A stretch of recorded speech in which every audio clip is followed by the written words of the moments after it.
আসতে পারি নাই এই স্বৈরাচার শেখ হাসিনার কারণে। তারা আমাদেরকে আসতে দেয় নাই। আমাদের প্রাণপ্রিয় নেতা প্রেসিডেন্ট জিয়া রহমানকে আমরা অলওয়েজ আমরা তাকে মিস করি, আমরা আসার জন্য প্রস্তুতি নেই।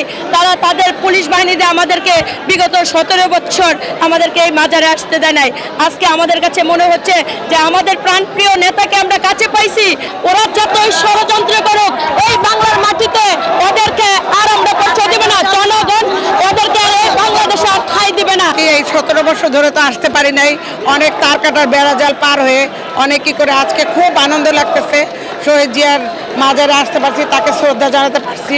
শেখ হাসিনা তো স্বৈরাচার ছিল, এটা আপনারা সবাই জানেন। যে অত্যাচার করছে, একটা মাজার নিয়ে একটা কবরস্থান নিয়ে সে সবসময় করছে, আমাদেরকে তার কাটা বেড়াজাল দিয়ে রাখছে, আসতে দেয় নাই।